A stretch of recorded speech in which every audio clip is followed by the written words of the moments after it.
Christian University. So that's all. Yay. He doesn't look like no horn frog. That's right.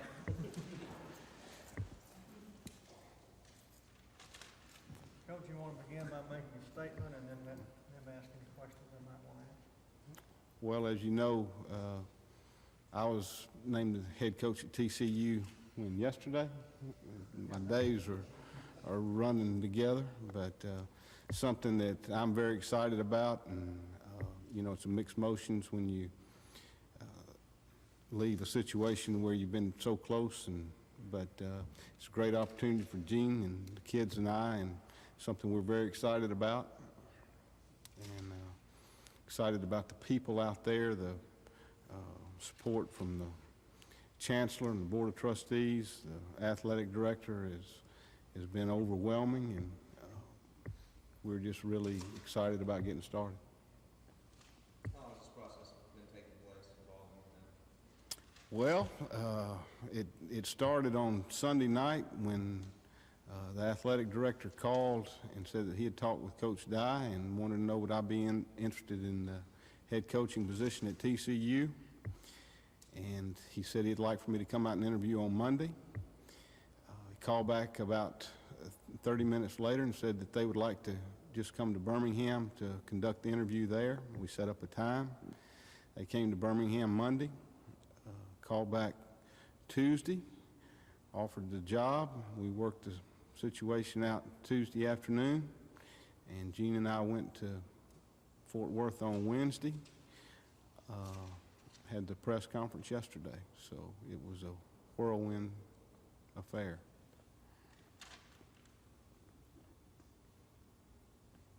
As far as the decision to go out there, well, I think the thing when the people came on the interview, they all came. There was a faction. The chancellor was there. Two members of the board were there, the athletic director, the vice chancellor in charge of academics, the academic advisor, all facets of things it takes to have a successful university and a successful football program. The chancellor made it very clear that he was committed to taking TCU and making it a great football situation. The board of trustees were very committed. The academic people were very committed, and it was a situation where, in my opinion, they were all, for lack of a better phrase, on the same page to get things going in the right direction.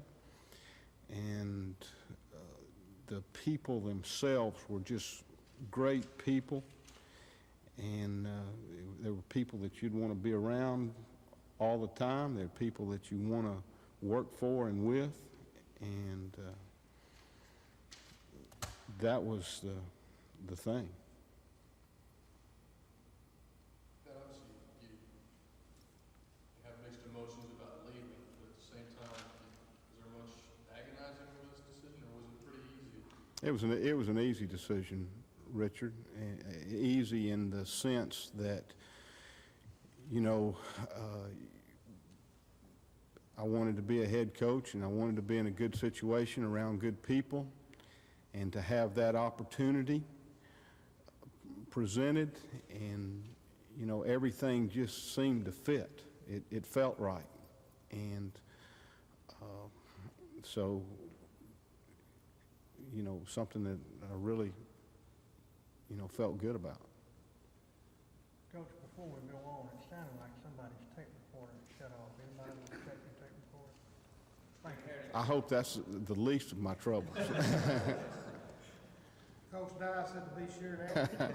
Well, I guess I've slept about 3 hours a night since Sunday night. So, when you're assistant coach, you get about 5 hours of sleep. So, but it's been hectic. I think, the responsibility of being a head coach, the responsibility of all the families that, you know, you feel concerned for, the coaches and the situation that their families are in. To me, that's something that's paramount right now. I think the responsibility that you have for 100 kids instead of the few that you're directly responsible for as an assistant coach is a big difference. How's Stan taking the news? I talked to Stan's mama and dad. Stan was out of pocket, and I have not reached him yet, but I felt it was very important to call the players that I was directly involved with, and I did that before I ever went to TCU. And I've talked to all, and I'm going to talk to Stan this afternoon personally, but he knows how I feel about him. His family knows how I feel about them.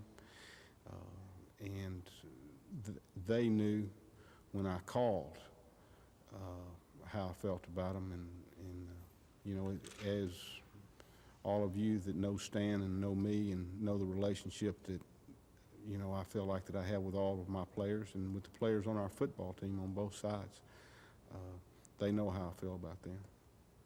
Can you talk about whatever? I think Coach Dye brought it to your attention. Reggie Herring is coming to TCU with me, and another one that I can tell you about at this time is Kurt Crane is coming with us from Troy, and Kurt, you know, played here. I do have a couple other people, but I can't divulge their names at this time. What would Kurt be responsible for? I'm not sure exactly at this point. You know, the thing that you want to do is surround yourself with good people and good coaches. Obviously, Kurt will be involved on the defensive side of the ball. And exactly, I'm not sure at this time. You know, Coach and I, as you probably know, we just visited, and there, at this time, I would say that you know, there's nobody else that is coming, and whether something else will happen in the future or not, I'm not sure. Do you like the situation, Pat, where you Freedom to bring whom I wanted, and that was given without question. and it's still your plan to run the offense yourself? I think you said that in the press conference. That's right. And, you know, I feel very comfortable with what I would like to do offensively, and I want to do that. First, let me say that, you know, my philosophy as far as is for us to win, it starts with defense and the kicking game, and then offense. It's all involved in a team, but any kind of team sport it all starts with defense. And all you got to do is go back and watch the Braves and the Twins in the World Series, or the Bulls in basketball, and just on and on and on. You know, it starts with defense, and as an offensive coach, I'd much rather have to go 40 yards than 80 yards. During this process of deciding to be the head coach, did you ever think back to some things Coach Jordan taught you that will serve you well? Oh, sure. You know, I think every day there's, you know, you learn from the people that are around you, that you're around. You know, it's experience, and you know, coaching to me is in athletics, the thing that makes it so special is the relationship that players and coaches have, teammates have with each other, and teammates have with coaches. That's what's unique about athletics. And Coach Jordan and I had a tremendous, great relationship. It was more than player-coach as far as I was concerned, and I think he felt the same way. And the lessons that I learned from him were invaluable. Yeah, the recruiting coordinator was That's correct. And you've already talked to Keith. Compare maybe how maybe recruitment in Texas or some of the schools over here. Well, you know, the guy, it even made me feel better after talking to them. The uncertainty of who their coach was going to be was something that I'm sure was a great concern of theirs, and I felt very good. Conference to really make it to the upper echelon, and 7-4 this year, a lot of folks coming back, you have to feel pretty good about what you inherit there. Well, I do. You know, I'm not. Well, I think the thing that we're all seeing in college football, number one, you know, with the limits on scholarships, and the number of quality football players that are out there, I think that everybody is going to end up with good talent, and so I think it's going to be a situation where you get your program and you get some tradition going and making it fun for the players and getting the good players that want to come. And I think it all goes into you know, into one thing, and that the whole school, as I mentioned before, and the people that were there, I can't say enough things about the chancellor and the board and the academic people. You know, they're all hungry, and they all want to do well, and that's where it starts. About that situation, if that came into play at all, would you take the job at TCU? Not in any way. And, you know, like I said before, you know, all this came about in a sudden thing, and it wasn't something that I was out actively seeking. And but, you know, I don't see anything but great things happening for Auburn in the future. And, you know, there's been some troubled times this year, but my opinion and feelings is that, you know, they're fixing to go right back to the top, and Auburn is too good, too strong to not do that. And that certainly had no bearing in any way. I mean, that's just mute. There was nothing that was ever even thought about. In fact, you know, it's harder to leave a situation when there is problems because you feel close to it, and that makes it a situation where you don't want people to think you're doing that, but yet the opportunity is there is something that excites you. Talk about that again. No, you know, I guess some people brought that up in the press conference. You know, I'm committed to going to TCU and building their program, and I think they're committed to me.